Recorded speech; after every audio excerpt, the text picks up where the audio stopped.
E no capítulo dessa quarta-feira, dia 23 de junho, da novela Topíssima, o médico fala para Sofia e Antônio que o piloto não registrou o plano de voo a pedido de Lara, que não queria que soubessem da internação de Sofia. E Antônio e Sofia ficam assustados com a história. Sofia se revolta e fala que ser filha da megera da Lara já é uma sentença de morte, mas Antônio tenta acalmar Sofia e diz que Beatriz sabia que o mesmo estava indo para São Paulo e que teria que voltar ainda hoje.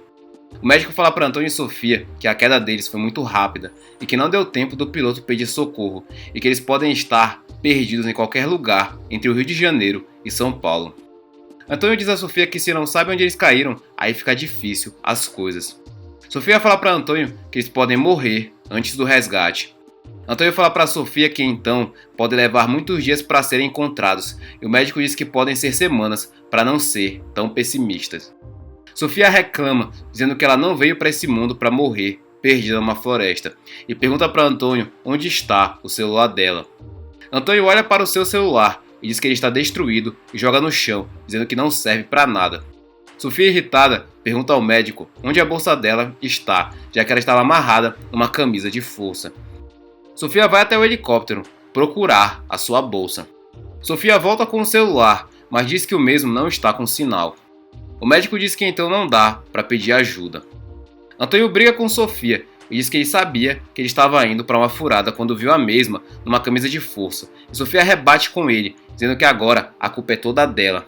Sofia fala para Antônio que agora o mesmo vai querer lhe culpar pela morte do médico e a queda do helicóptero. E Antônio diz que toda vez que ela entra na sua vida, dá confusão e eles ficam discutindo. Sofia, desesperada, fala para Antônio que eles não podem ficar esperando o resgate chegar e que eles precisam agir. Antônio pergunta a Sofia como eles podem agir e que agora o melhor é eles fazerem uma fogueira devido à noite e que a fumaça é melhor para eles chamarem a atenção do resgate. Sofia começa a rir de Antônio e pergunta se ele vai pedir socorro em sinal de fumaça e código Morse e diz que ele está assistindo muito filme de aventura. Antônio fala para Sofia e para o médico que parece que eles estão vivendo um pesadelo e o médico concorda. Sofia olha para o médico e pergunta por que ele está olhando para ela.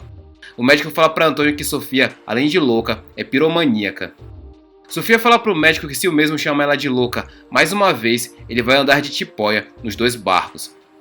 Antônio dá um grito e diz para o médico e Sofia pararem de se implicar e que eles precisam pelo menos conseguir acender uma fogueira.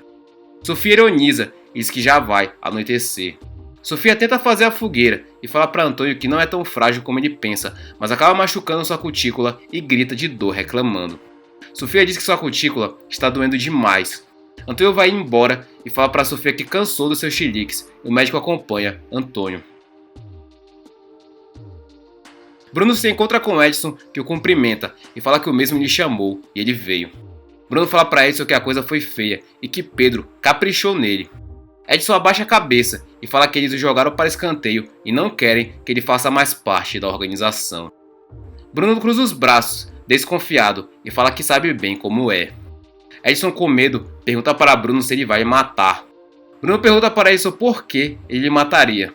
Edson responde para Bruno que é porque ele não tem mais utilidade.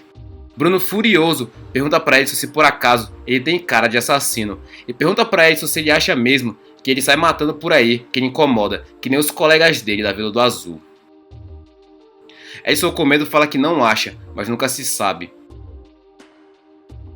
Bruno afirma para Edson que ele vai perceber que ele, Bruno, é a única chance que ele tem de sair vivo dessa história e fala para Edson que ele só pode confiar nele. Edson fala para Bruno que sabe e que é grato por ele ter salvado sua vida quando eles tentaram lhe matar. Bruno fala para Edson começar a falar a verdade então e fala que o Pedro não lhe desligou da quadrilha e fala para Edson que o mesmo está mentindo para ele. Edson fala para Bruno que tem medo e esses caras são barra pesada. Bruno manda Edson deixar de ser burro e ficar do lado dele e fala que o mesmo é útil sim, pois tem certeza que aqueles bandidos pediram para ele fazer jogo duplo. Edson pede desculpas a Bruno e fala que o mesmo está certo. Bruno fala que eles querem lhe usar para descobrir onde que ele esconde o dossiê, as provas que ele tem dos crimes que eles cometeram. Edson confirma que é isso mesmo e Bruno fala que conhece bem o jogo dessa gente e eles não vão lhe atacar sem ter o documento na mão. Bruno aponta o dedo para Edson e fala que o mesmo é a melhor chance que ele tem. Edson fala que pode enganar todo mundo, o Pedro, o Paulo Roberto, porém, Bruno o interrompe e fala que sabe, mas que não é apenas isso. Bruno pergunta para Edson o que mais o Pedro queria quando lhe deu a surra. Edson fala que eles querem que o mesmo produza veludo azul, como já lhe falou, só que isso vai acontecer essa noite e eles conseguiram a matéria-prima. Bruno pergunta se eles realmente acreditam que o mesmo era capaz de fazer isso. Edson nega e fala que o Taylor dominava a fórmula e ele só ajudava, mas precisa tentar porque ou é isso ou ele acaba na vala. Bruno fala que não, porque se é a receita exata, o mesmo pode produzir algo que é mais letal do que a própria droga. Edson fala que sabe, mas não tem escolha. Bruno fica irritado e fala para Edson que já lhe deu uma escolha, que era aquela quando eles se encontraram pela primeira vez. Edson começa a se lembrar de Bruno lhe dizendo, ao lado de Gonçalo, que chega da justiça capenga desse país e que não acredita nela e que acredita em vingança. Edson preocupado fala para Bruno que estava pensando nisso, mas não vai ser tão fácil assim. Bruno fala que realmente não vai ser fácil e pergunta se ele quer participar da vingança dele para ter o mínimo de redenção. Sofia olha para os lados e não vê Antônio e o médico e fala que sabe se virar sozinha e nunca dependeu de homem e o resgate com certeza vai chegar. Sofia fala que alguém escutou uma explosão e uma fumacinha no ar e fala que caso perguntem cadê os meninos não vai falar e não está nem aí. Sofia ouve alguns barulhos e chama por Antônio e pergunta quem está aí. Sofia vê um bicho e com medo conversa com o bicho, dizendo que está na paz e que não precisa se aproximar e não se revelar. Sofia corre do bicho desesperada e grita por Antônio. Sofia chega onde está Antônio e fala para ele matar o jacaré. Antônio fica surpreso e pergunta para Sofia se realmente ela viu um jacaré. Sofia fica indignada e fala que está muito difícil de ser compreendida e que está mais fácil de ser devorada. Antônio fala que não é um jacaré, pois eles não acharam nenhum rio e esse tipo de animal precisa de água. Sofia fala que era um jacaré desse tamanho. Antônio não se convence e pergunta se não era uma iguana ou um lagarto.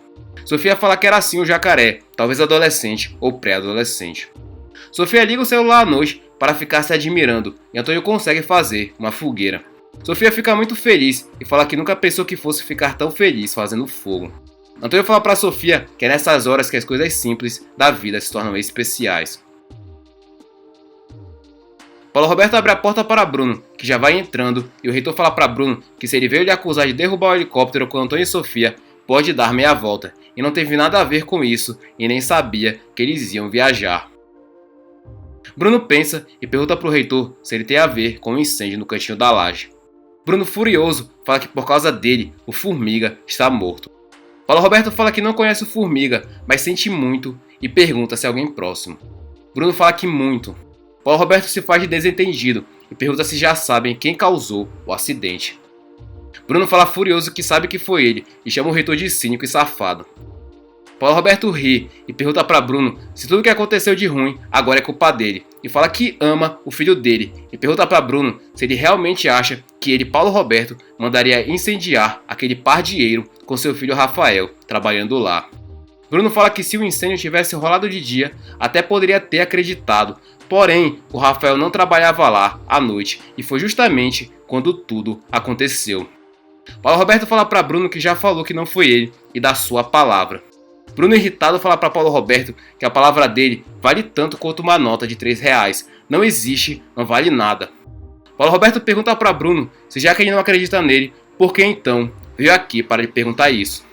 Bruno fala que veio para lhe fazer pagar por tudo que ele fez, ou melhor dizendo, o que é possível reparar, porque a perda de uma vida é impagável. Paulo Roberto provoca Bruno e pergunta para o mesmo de que vida ele está se referindo, a do tal Formiga ou a do irmãozinho dele. Antes de continuarmos o resumo da novela Topíssima, já deixe seu like para ajudar nosso canal. E participe conosco e nos diga, de 0 a 10, que nota você daria para essa novela. Além disso, nos diga de qual cidade você está assistindo a novela. Não se esqueça de ativar todas as notificações para que o YouTube lhe entregue os vídeos de resumo da sua novela favorita. Sem mais delongas, vamos continuar com o resumo. Bruno não se contém e dá um soco em Paulo Roberto, que cai em uma cadeira, e Bruno puxa o reitor para o chão. Bruno aperta com força a camisa de Paulo Roberto e grita, dizendo para ele nunca mais falar do irmão dele, nunca mais. Bruno pisa em Paulo Roberto, aponta o dedo para ele e fala que ele está embaixo do pé dele. Bruno fala furioso que ele está embaixo do pé dele e fala que pode esmigalhar como se ele fosse um inseto nojento. Bruno fala para o reitor que pode ver o medo nos olhos dele. Paulo Roberto fala para Bruno falar logo o que ele quer e para que ele veio aqui. Bruno, irado, começa a enforcar Paulo Roberto.